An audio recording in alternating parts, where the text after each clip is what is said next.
Continuing my trend of taking popular Marvel stories and converting them into a DC setting, today we're going to be looking at Marvel's Secret Invasion. This story is going to heavily involve the Martian race. It's going to maybe dabble a little bit in their origin story, change things up a little bit here and there. It won't be too much of a big focus. We're also going to be looking at other popular stories within the DC universe and also tweaking how certain things happen and just simply changing things up. So the Martian civilization evolved a lot quicker than humans ever did. Obviously, with the green Martians, you have a more friendlier side of the species who are also more so philosophers, whereas with the white side of the Martians, they're much more aggressive and do tend to be warriors. That does not mean there isn't white Martian scientists and green Martian warriors. It's just more likely what tends to be the case for this species and the different cultures they come from. Now, even though they don't get along with one another, for a time they've been able to coexist for as long as that would possibly work. During their existence together, they would travel around the solar system, going to different planets and different moons, trying to find scientific discoveries, maybe signs of civilization or life in general. So they would make constant trips to Earth. They would do a lot of testing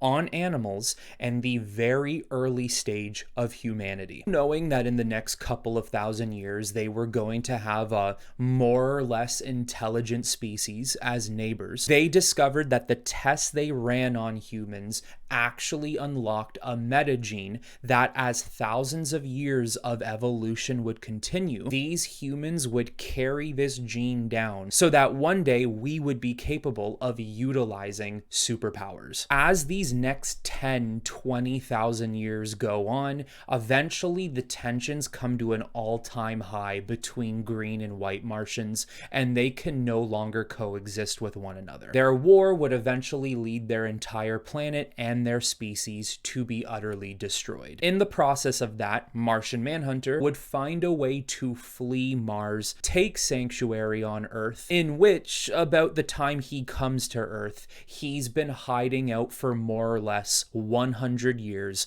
until the day comes where he's finally capable of making himself known to Earth, where he joins the Justice League, and the rest is history. There is also a few stragglers, very few green and white Martians who survive the war and realize that the existence of their civilization is far more important than their petty squabbles that ended up killing all of their people. They retreat to Saturn, since Martians have a couple of outposts and bases on Saturn and the moons around it. Over those next 100 years, those few survivors would clone more Martians and even reproduce between each other so that they can gain a sizable force moving forward into the next generations. Some of the cloning processes leads them to just creating other Martians that are white and green, but then they also create the other variation of Martians, the Saturnites, the Martians that have more of a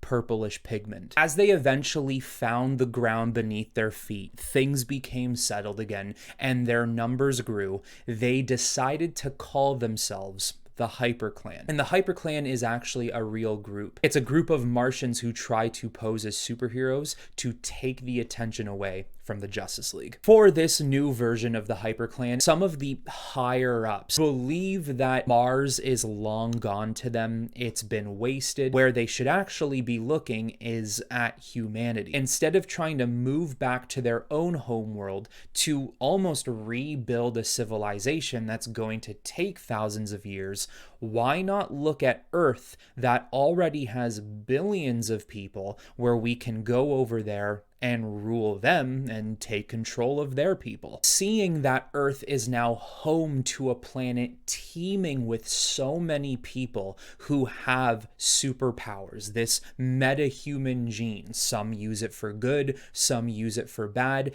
They know thousands of years ago it's all thanks to them and their early age scientists. this. So they're patient, they play the long game, they keep a constant eye on Earth and wait for the time to strike. Eventually what happens is there is a huge conflict on Earth, an interpersonal conflict, not an alien invasion of any kind. But the conflict is so heavy that all the heroes and the villains of the world are focused on this conflict, and even the regular civilians of the world are constantly watching what is happening. This is where the HyperClan sends in some of their Martian forces to take over the identities of some very important people around the world. We're talking governmental officials of any kind, any level. We're talking celebrities. We're even talking ambushing superheroes away from any prying eyes, away from any other superhero that could give them backup, kidnapping them, or even potentially killing them and assuming their role in the process where no one would even bat an eye in the first place. Some Martians are even coming to Earth and simply becoming regular people that no one even knows about, just so they can watch and learn from humanity, learn their patterns, learn their likes and their dislikes. So at this point in time, from where they actually infiltrate Earth to when I get to the end of the story, where the master plan is going to be exacted, it is about a 5-year time span. Just imagine a lot of these Martians who take over the identity of some really big superheroes, maybe even some villains. These Martians have to play the role as perfectly as possible until the time comes. Now, primarily for the superheroes and the metahumans that they did take over their identity, like I said, some might be killed, but if they weren't, they were actually sent back to Jupiter so that the HyperClan could continue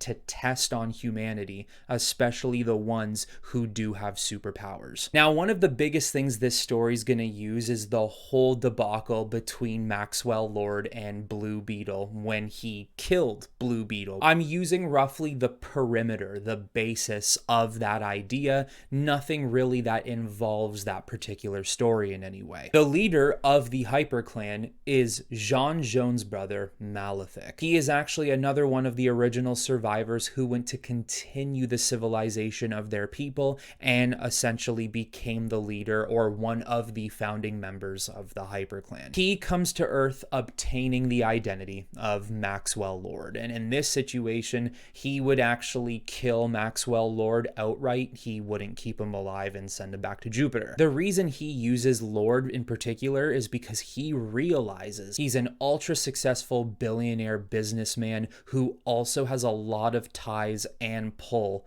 in the government. Ted Kord and Maxwell Lord would be really good friends, and somewhat like the original story, he would learn to be very mistrusting of Maxwell over the years to come. Whereas Blue Beetle does uncover a secret that Maxwell is hiding, this is actually the secret of a secret invasion by the Martian civilization. So because of this, Malefic cannot let Blue Beetle tell anybody. So he essentially beats the crap out of Ted Kord Blue Beetle and ends up killing him. But instead of having the world know that Blue Beetle is dead, he gets another Martian to come from Jupiter to assume the identity of Ted Kord and pose as him so no one will ever know the real Ted Kord died. So as Malefic's plan is uninterrupted, himself as Maxwell Lord becomes very, very powerful in the government. And you can even see a lot of things change around the world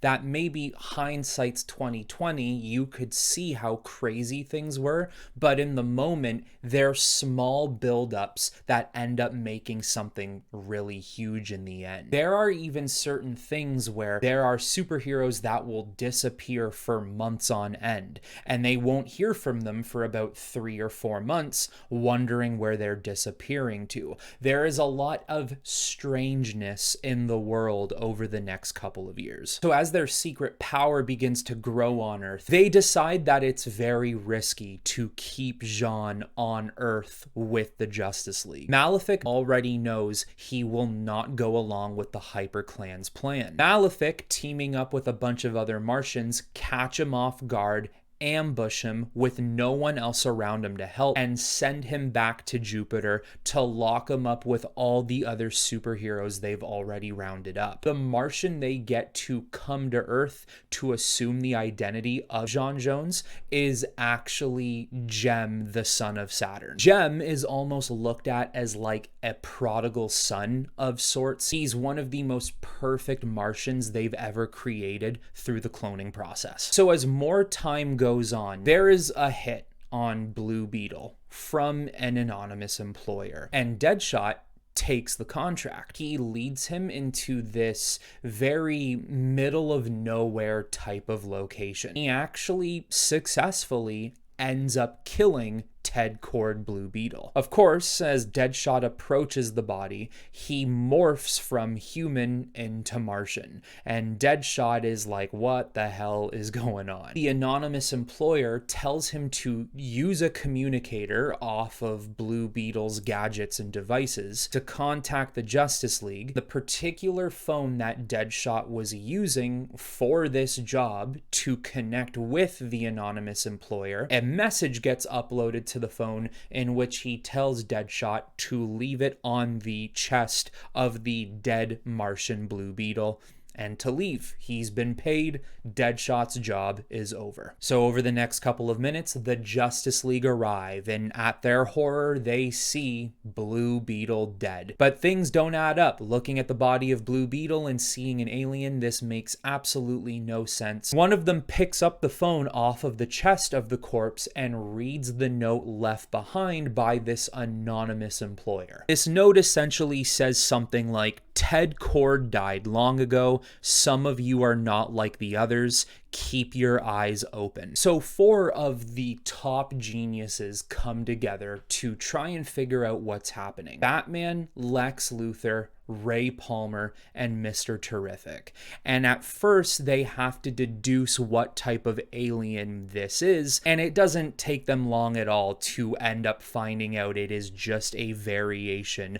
of the Martian civilization. They even ask Martian Manhunter, who at this point in time is actually Jem, on what information he might have about this, and of course, he's going to play dumb and say, I have no idea what's going on. Now those 4 geniuses are going to continue to put their heads together to find a way to create a device that will be able to smoke out all the people, all the heroes in the world who might be Martians in disguise. Eventually, Jem feels the pressure of this lie catching up to him. He also feels a crisis of conscience where he thinks to himself, this plan by the HyperClan is not a good idea at all, and I want no part of it. And he leaves Earth. Now Martian Manhunter's disappeared, which is very suspicious to the Justice League and other heroes. Now taking it back to the HyperClan's bases around Jupiter, we see J'onn J'onzz in a half-prison, half-test cell where he is confined to. This is where he actually meets M'gann Moores, which is Miss Martian. She's a young scientist who of course works for the HyperClan in studying metahumans. However, they also discover that they are related, and M'gann is actually J'onn J'onzz's niece. It takes a little while, but J'onn eventually convinces her that what the HyperClan is doing is wrong. J'onn knows the evil his brother is capable of, and he knows he will hold no remorse for what he will do to humans. As J'onn and his niece, Miss Martian, escape these facilities and help all of these other captive humans escape the facility as well, Jem also returns to Saturn, where he tells them the plan Malefic has and that they need to get back to Earth as soon as possible before things can't be reversed. So as Batman, Lex, Mr. Terrific, and Ray Palmer were creating the device that would be able to identify Martians hiding in plain sight, Ray Palmer was also working on something very secretive on the side that no one knew of. This is where it is unleashed that Ray Palmer is also a Martian in disguise. Ray Palmer was working on the finishing touches of a gene bomb, a device that would actually explode above the atmosphere of Earth. All the particles would slowly rain down into our atmosphere. It would enter all of our systems, and over the next couple of generations over our civilization, we would all as humans slowly start to become new forms of Martians. This is done so that the Martians can be the dominant species in the Sol system. All the heroes on Earth, along with all the heroes that escaped the Jupiter facilities, they all have to band together to fight the HyperClan Martians on Earth. By the end of the story, Lex Luthor would actually find himself in a room with Maxwell Lord, or Malefic, and stops him from utilizing the gene bomb on humanity. He douses him with a complete blue flame, which we all know that blue flames are at the pinnacle of heat, and he literally watches Malefic scream and burn to death. The phone in Lex's pocket or some sort of computer screen to the side of him ends up getting hacked, and the anonymous employer that hired Deadshot around the middle of the story is actually contacting Lex Luthor right now. This anonymous employer congratulates Lex on defeating and in fact killing the leader of the HyperClan. This anonymous employer also leaves his initials at the end of his statement, basically telling Lex Luthor he will be in touch with him again, and his initials are VS, and it is Vandal Savage. Vandal was alive and far beyond a primitive human being living amongst primitive human beings, and saw the Martians coming to Earth to test on humans quite often. He already knew that moving forward in the future, they were going to be a threat to humanity. Vandal actually used this situation of a secret invasion to test certain people he thought would be really well suited for almost an Illuminati type team he would be building. A group of men and women who aren't afraid to make the tough decisions and who aren't even afraid to be the bad guy. Vandal Savage knows that they're going to need some sort of grip and control on humanity and politics. That is why he is not just interested in the team he's building, but he's also interested in Lex Luthor taking a spot in it. And after a threat like this, aliens are going to be a #1 priority on their list. So there you go, guys. That is my version of DC's Secret Invasion. DC does very often like to dabble in a lot of alien type stories, and I actually think an alien conspiracy story like this would do really well with these DC characters. I could just imagine some of the heroes that would end up being taken captive. There's a lot you could do here. Leave in the comments below what you thought of the story and how you would like to see a DC's Secret Invasion go down. With that being said, I hope you did all enjoy the story, and until the next one, I will talk to you all very soon.